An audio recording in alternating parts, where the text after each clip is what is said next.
Welcome to the Amazon's podcast. I'm Glenn Young. GPS Photography and Video is the sponsor of Amazon's Fitness Magazine, one and the same. Celebrate the female physique. Subscribe to AmazonsFitMag.com. Also, why photography and video? Because a photo's worth 1,000 words. Video is worth 1,000,000. GPSPhotoandVideo.com. And of course, Amazon's Fitness Magazine is published by GPS Photography and Video. My guest back on the Amazon's podcast once again, IFBB Pro Bri Marshall. How are you? Good. How are you?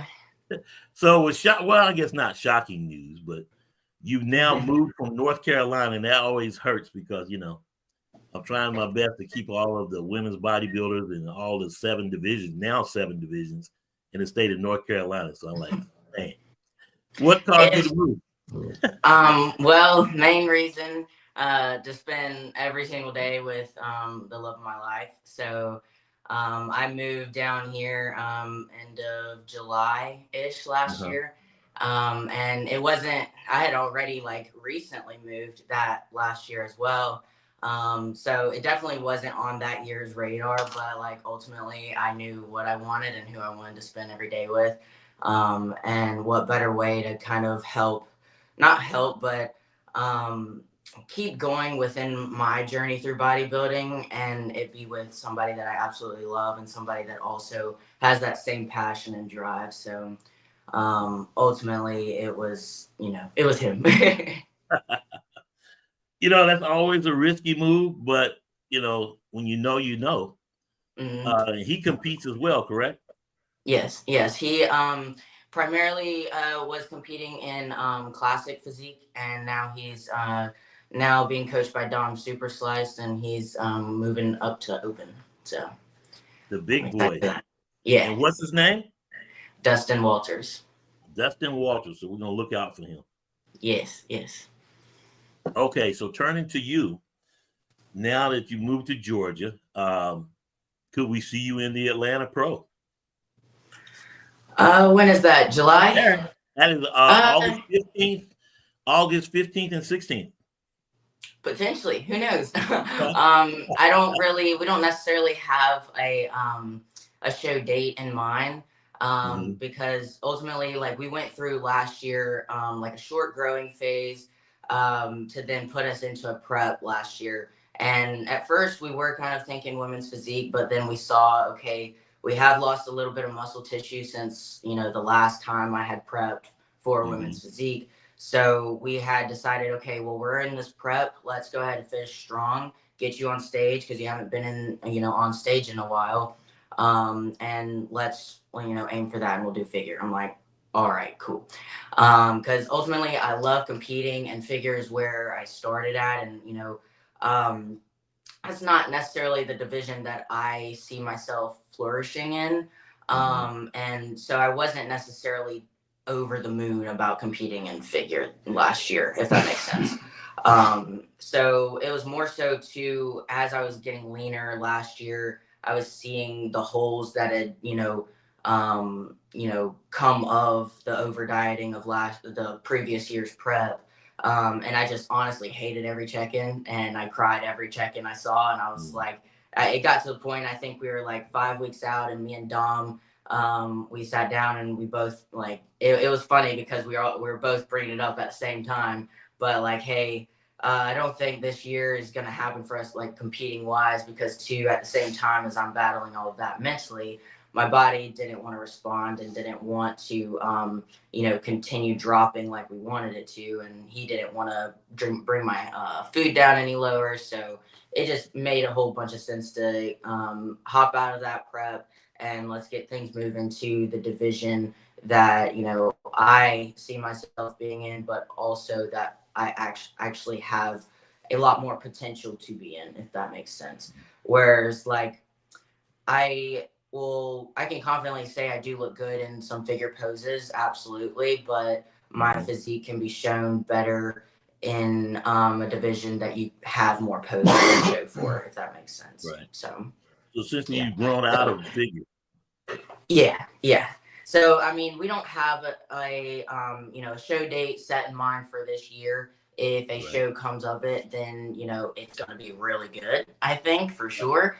But ultimately, we're just more so focusing on bringing everything up and, adding that, muscle tissue we need. And, I don't think that I necessarily need a ton of size.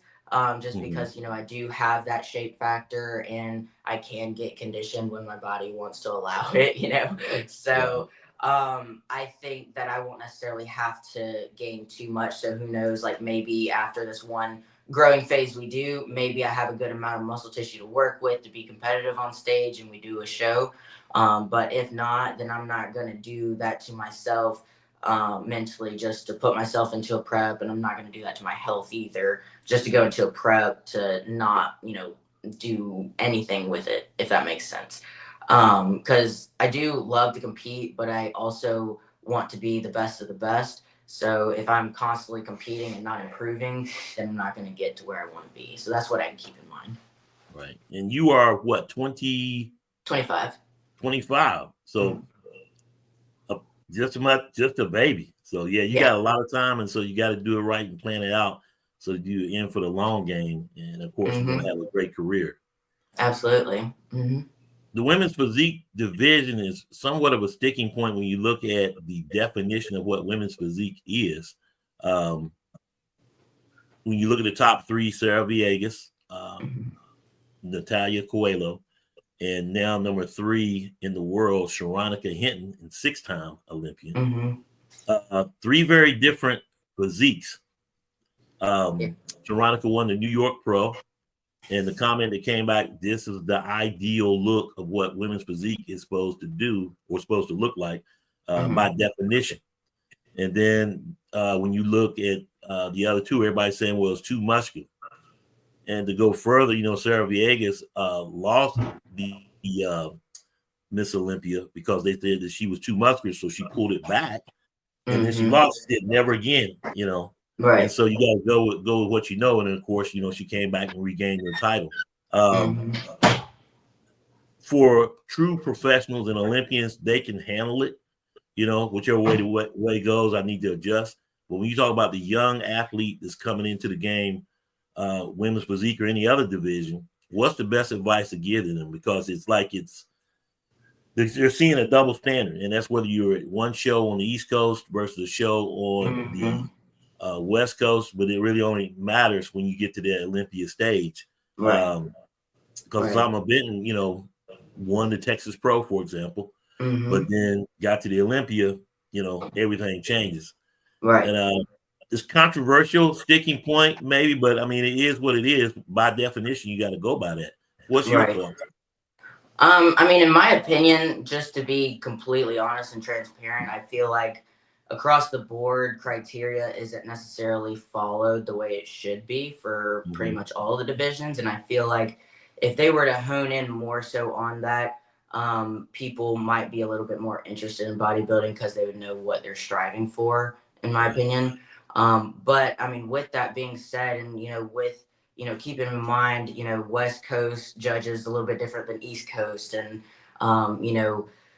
at one show, somebody may win, but then at the Super Bowl, they're definitely not winning. So it's like there's so many differences between judging. It makes it very hard for a competitor to know like what to do and where to be, etc. But with all of that in mind, I always tell my first time competitors, and even some of the ones that have competed before, even that just need the reminder, it's like, you start bodybuilding for you. So that's what you mainly need to focus on is you. And if you, enjoy what you're doing every day, enjoying, what your physique looks like at the end of each day, and more so enjoying everything else about bodybuilding rather than the placement itself. Because if you focus solely on the placement, it's ultimately going to burn you out, and then you're not going to want to do it anymore. And if you're doing it for the placement, then you're doing it for the wrong reasons anyways. Because, I mean, even at the Olympia, you're only making so much if you're not getting first place. Right. So, you might as well love what you do rather than focus on the placement. So, especially when you're first starting out, it's better to go in with no expectations, because then you are actually having fun. I can remember, going back on my first prep ever, I didn't know what to expect. I didn't even know anything really about bodybuilding. I didn't do any research. I followed one girl on YouTube, and that was it. So I thought I knew a lot back then, but I knew very, very, very, very little. But I remember having the absolute most fun that prep, because I didn't know any different. Um, and then, more so on like last year's prep, I didn't have as much fun. So it just kind of like depends on, what you're doing and everything. But ultimately, you just need to stay in your own lane, focus on yourself and building yourself. And if you're not in it for yourself, then you might want to get out and find a different sport. Yeah. Well, definitely, you always constantly got to know what your why is. Why are Right. you doing this? Exactly. And so, it all comes around into the same thing is before you start competing, everybody's seeking a coach, everybody's seeking, a dietitian, a trainer, and whatnot, but they really should be seeking someone in the mental health field to get counseling. Right. Because the exit strategy from all athletes, even myself playing back in school, I didn't have an exit strategy. I know I was going on to college, and play, and everybody has that dream of going to the NFL, NBA, what have you. And then it ends, whether it's by injury or you're just not good enough. It's hard to face, and the mental part of it can be devastating because you're not ready for it. Right. Yeah. As a coach, now we have the new fit model division, and from your lens as a coach, because you're a coach and you're a trainer as well, what do you say to that new athlete that's coming in and they want to do the fit model division, which I think is a great entrance point? But you're in the world of marketing too, because you got to have those clients, to pay your bills as well. Right. How do you recruit them, and what is your advice to them? I mean, more so with my coaching, I don't necessarily do any recruiting. It's more so word of mouth. My clients, enjoy my coaching and therefore speak about it, or people watch me over time and my athletes, and then they come to me. So I don't really do any recruiting, so to say, but like with the fit model division, like you said, I do think it is a good entry point for the sport, especially like if you're thinking about those that don't even have as much muscle, even for the bikini division, because there are females that don't have that much muscle now. Right. And that don't necessarily want to push things to the extreme to see what the sport is about. So I think that the fit model division is a really good division for that, and so that people that don't have to take any enhancements or build extreme amounts of muscle and take so much time just to find out, oh, I don't like this.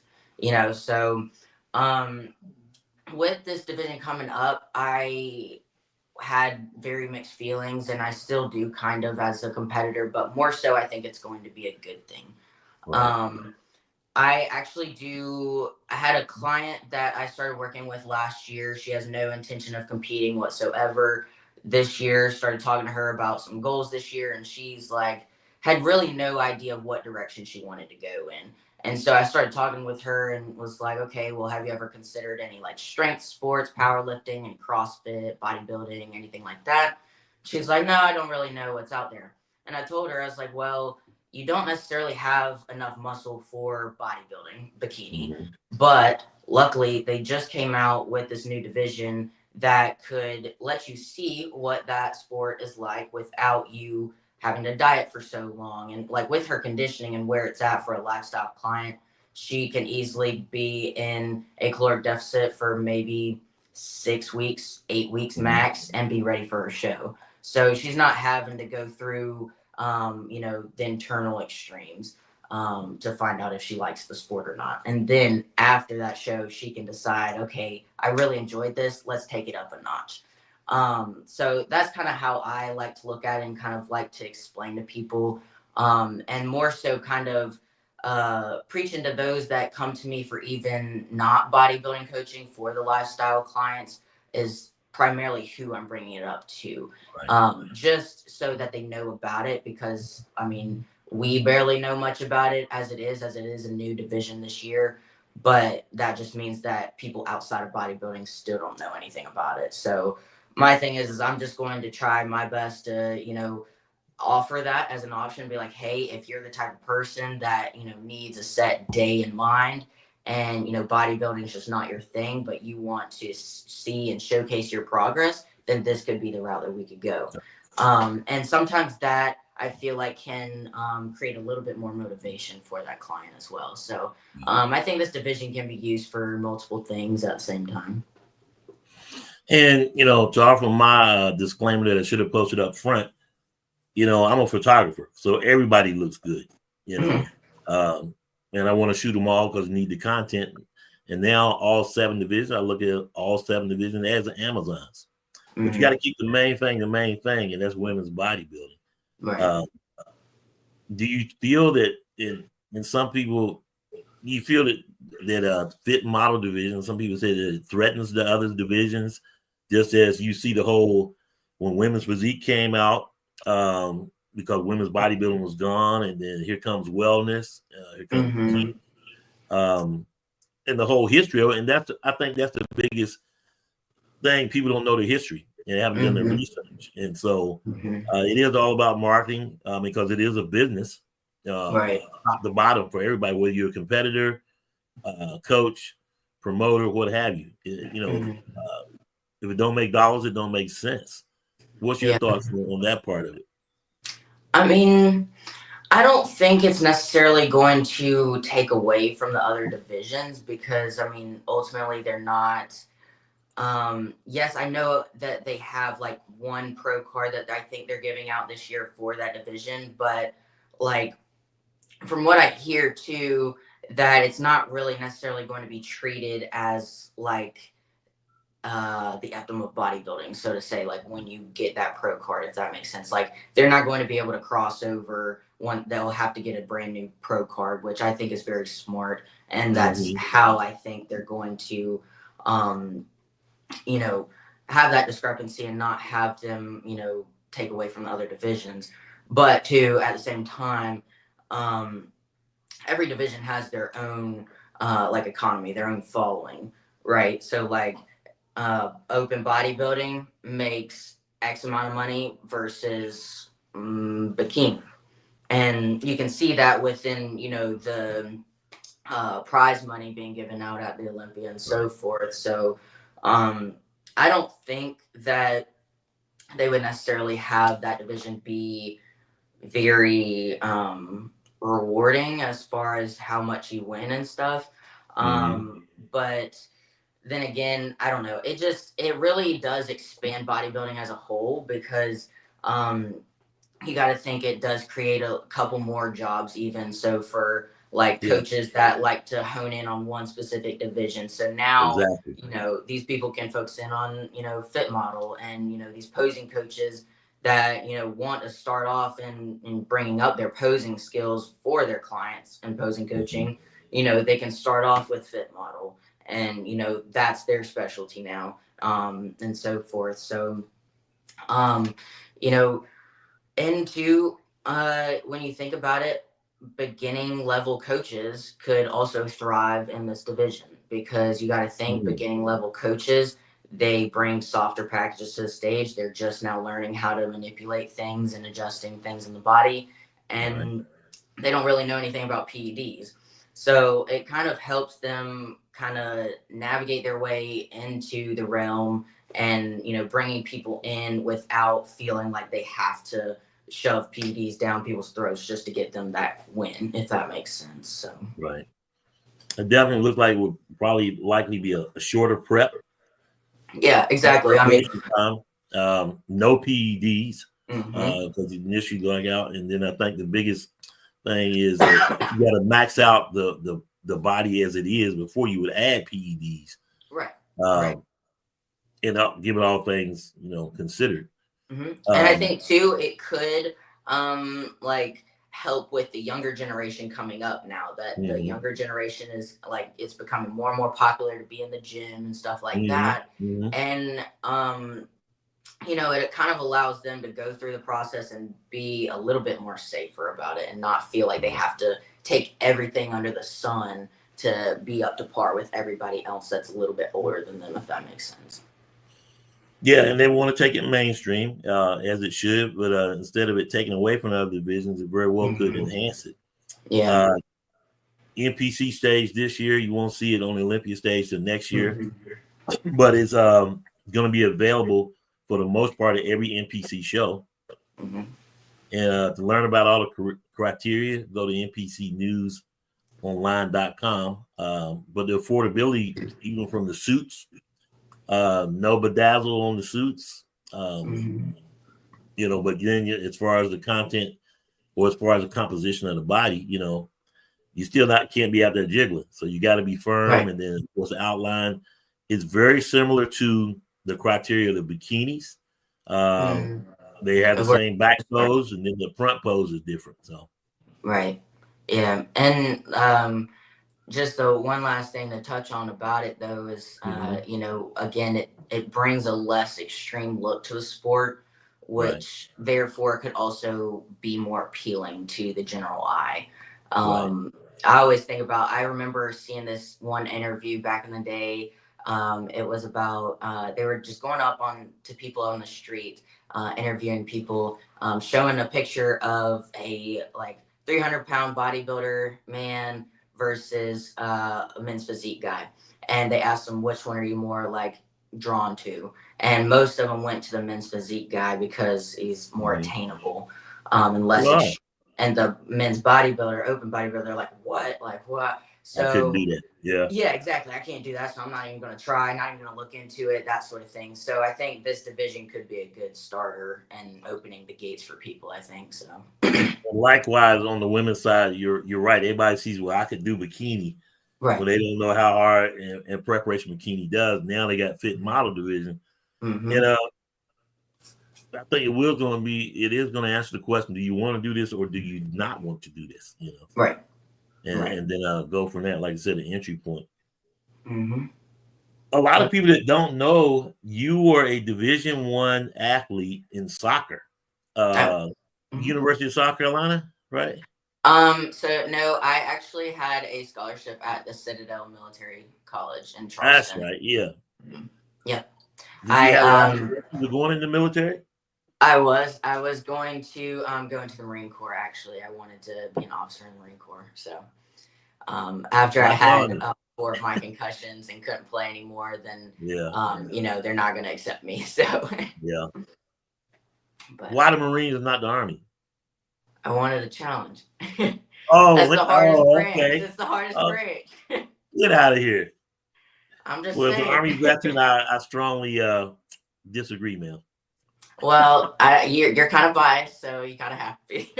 Yeah. Well, my brother was a Marine, so yeah, you know, y'all got the best uniform. I'll give you that. That's right. No question. Right. But what I want to ask you is, when you look at the day and age we're living in now of NIL and collectives, you would have loved to have some of that. Now, how do you view college athletics, especially on the women's side, and everything that's going on with that? You know, it would have been nice if you could have had an NIL deal, huh? Yeah, it could have been nice. It definitely could have helped things, but I mean, ultimately, I think, you know, everything along my path up until this point in my life has happened for a reason. So I kind of look at it that way, and like, I don't know. For me, I'm a little old school. I feel like I don't think that college sports you should get paid to play. I think it's more of a privilege to play, especially if you're already getting a scholarship. Because at the end of the day, you're in college. You're not there to make a dime. You're there to spend a dime or like get your education through sports by paying your dues by playing that sport.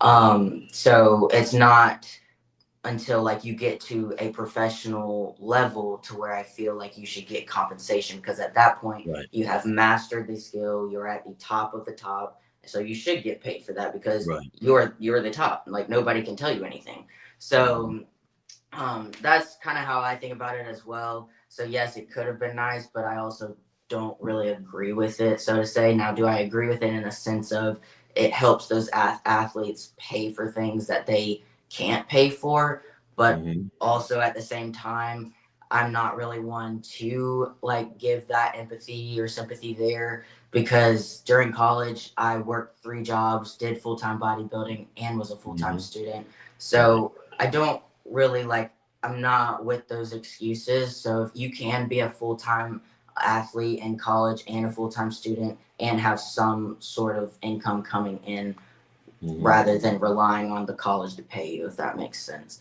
Yep. So I kind of can feel bad for, in a sense, for some people, but at the end of the day, there are jobs out there. It may not be the one you want, but go get you some money. You go. And like you said, it should be paid something as it Mhm. went along, but to this point and this extent, it's sort of you can't call them student athletes anymore. Right, Now, right. the NCAA obviously sees what they can get from it as well as everyone else. And the Hmm. horror story is like the NIL is like, well, I was promised this, I didn't get paid that, but if it's not in writing, it didn't happen. And Yeah. so there are a lot of horror stories out there. And then by the same point, as you said, at the pros, boom, you've proven yourself, you know what you're bringing to the table. But to Hmm. pay a 17-year-old kid $500,000 unproven, Right, right. I gotta look at it. What are they doing for you with that $500? Like Hmm. Deion Sanders was saying, the difference between NIL, that's just money here. He's taking up our offering and saying, here you go. Versus a collective is, you out there doing commercials and you got an actual valid sponsor that you have to produce certain things to get that money. Hmm. Now, the Yeah. flip side of the coin, how would you take NIL and a collectives in the world of women's bodybuilding? Because there's a lot when you talk about brand sponsorship versus ambassador.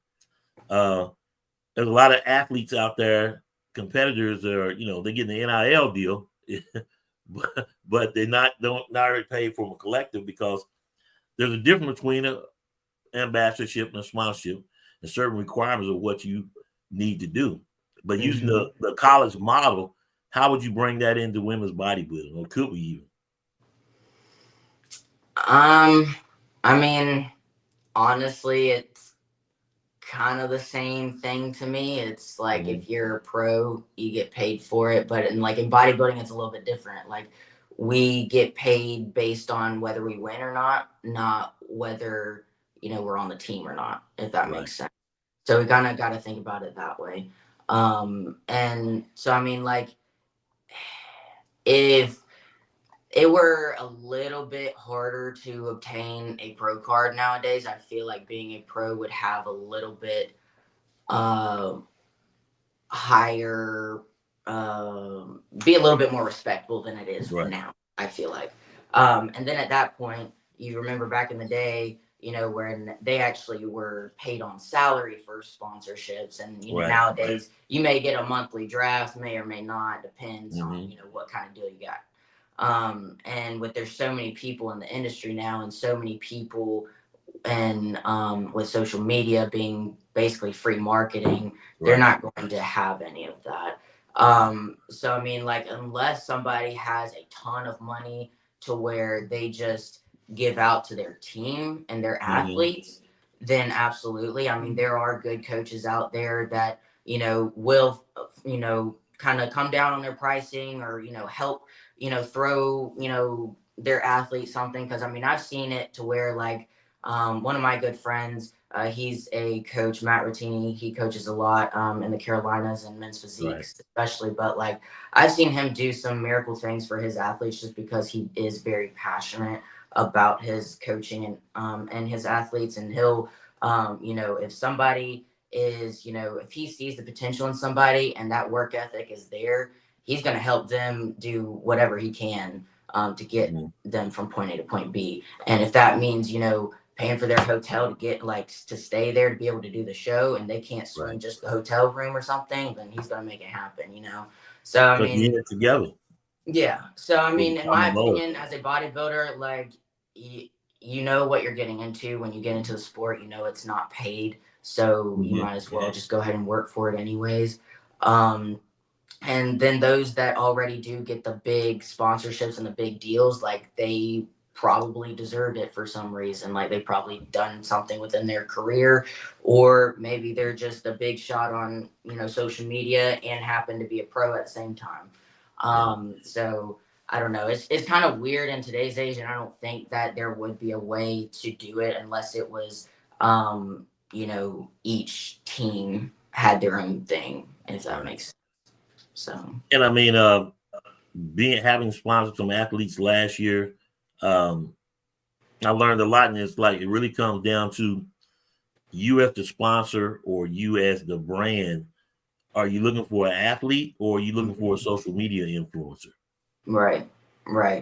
How much does this person has 100,000 followers versus someone that's got 2,000 followers, Right. but may actually be more of a benefit to you as a sponsor? I mean, what do you think? Are brands looking for social media influencers, or are they actually truly looking for athletes to promote their brand? And then the payout is what it is because maybe they want you to post something 2 or 3 times a week, but then you got those social media influencers out there. Person may never compete, but got 100,000 to 500,000 sponsors. I don't know. What's your thoughts on that? Well, let me ask you this question. Uh-huh. I have been a professional bodybuilder since 2020. I currently have one sponsor, and that is my suit sponsor. And I have 23.6 thousand followers at the moment versus some girl named Nicole who has 100K followers, who's never competed in her life, but looks good wearing Young LA. She, yeah. So if that goes to show anything, you can be a pro, you can be a good athlete. It doesn't really matter if your following isn't up there for some brands. For most brands, I'll say that. Let me correct it. Most brands. Right. Most brands are wanting to be able to market and have as much free marketing as they can. It's going to be most cost efficient. Right. Whereas back in the day, when we didn't have social media, we didn't really have phones, we had magazines. Those people that were being on the magazines, that meant something. Like, that was huge. But nowadays, everybody can be sponsored by, Bang energy drinks or Celsius, So I think they're more so just looking for those people that they can use to reach people. But I will say there are very few brands there, and shout out to those brands that may be a little bit smaller, may not be as big as like Young LA or Dark Sport, but they're more so about the people, and they're more so in it for the right reasons. Like, yeah, they want to make some money off a clothing brand, but they also kind of more so look at it as like, okay, we're bringing these people together. We're actually doing helping this person out because they went through XYZ. So there are good brands out there, but primarily nowadays they're just looking for the person with the most followers. So yeah, it's really unfortunate. Yeah, followers doesn't play too much into it. Are you gonna put the work in? How do you represent? In my case, Amazon's Fitness Magazine, my brand. Can you market? And so it was a learning experience for me. So I'm reevaluating going into 2025. I won't telegraph any of my moves. And yeah, I am one of the few magazines out there. And when I started Amazon, everybody said, oh, it's not going to work. It's not going to do this. It is online and it is on print. So we'll see as we go into the third year. Because at the same time, while I wanted to thrive as a business for the magazine, there's a passion for it and a mission for it, and that is promoting women's bodybuilding. And so I've promoted as all 7 divisions now, because I don't think one division can live without the other. Right. And if people start dividing the divisions and you guys turn on each other, then you're not going to grow. My opinion. Ideally, I would want a women's bodybuilder on the cover, and then of course centerfold layout 2 to 3 pages of all the other divisions, and then we just go from there.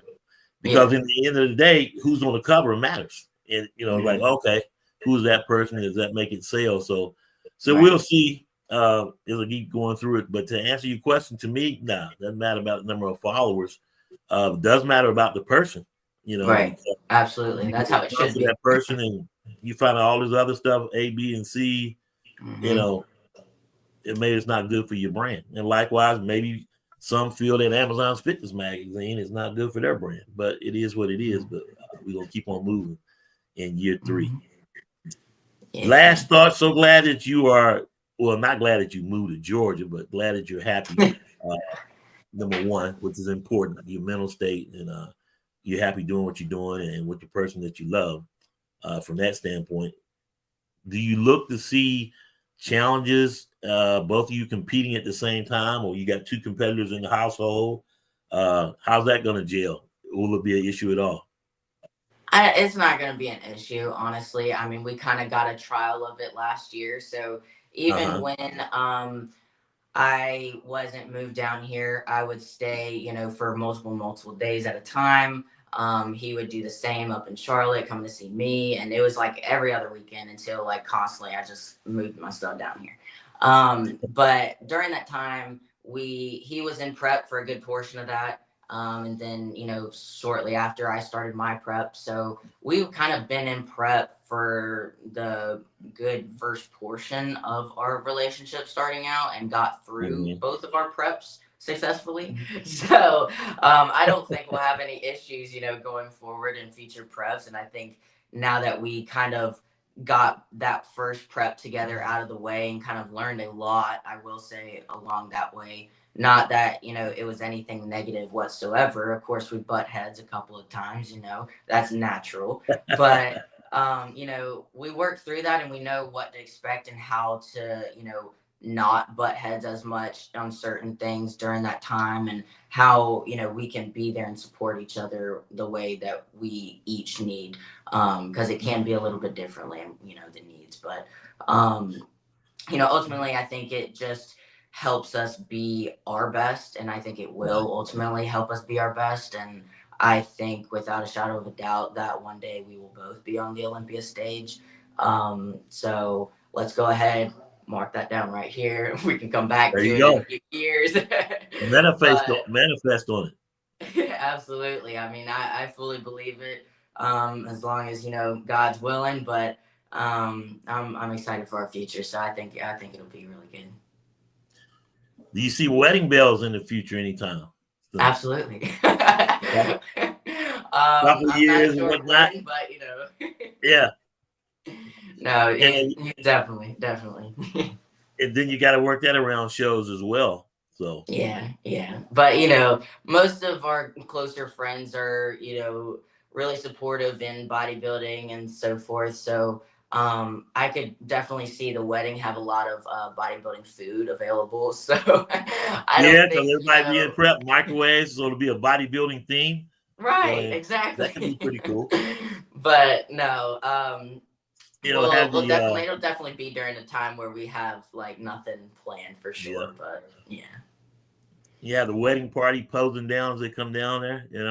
Exactly. That could be pretty cool. Yeah. And then how many will be women's physique in the other divisions versus how many on his side? Right. How would that make up? So a lot to get into. But that's great. Exactly. Wish you well. Thank you. Thanks so much for coming on the Amazon's podcast. Keep me posted on what you're doing, especially when you compete this year or next year, and we'll be watching. Absolutely. Thank you. I appreciate it. Thank you for having me on. Always appreciate you. Talk soon. All right. Bye. Bri Marshall, IFBB Figure Pro, looking at women's physique division. Looking forward to her when she competes this year or next year. But she's on the bigger and better things. Another competitor left the state of North Carolina, so that's tough. But that's good stuff. I wish her the best, and more to follow. Thanks again to all the sponsors or subscribers, I should say, to Amazon's Fitness Magazine. When you do more, I can do more. And thank you to all the subscribers to the YouTube channel on Amazon's Fitness Magazine. More to come. January issue, is coming out. We're finalizing. It looks great, and going to be some surprises in it. But make sure you subscribe. Make sure you get the magazine. If you go to amazonsfitmag.com, you can simply order it by going to the website, click on issues, and then just buy the magazine. I'm Glenn Young for Women's Bodybuilding. You got to keep it going on. You got to keep supporting them because You got to let the main thing be the main thing, and they are. So it's a passion for me. It's a mission for me, and looking for more people to come out as well and support them, especially as we start the season. I will be at the Arnold's coming up here in March or 27, 28 February. So make sure you come out there. If you want to meet me, check it out. Scheduling shoots now. Looking forward to seeing all the competitors. So hopefully the weather will hold, because I don't know whether I'm going to drive or fly, but we'll see. Till next time, I'm Glenn Young. Celebrate the female physique. Subscribe to AmazonsFitMag.com. We'll see you guys.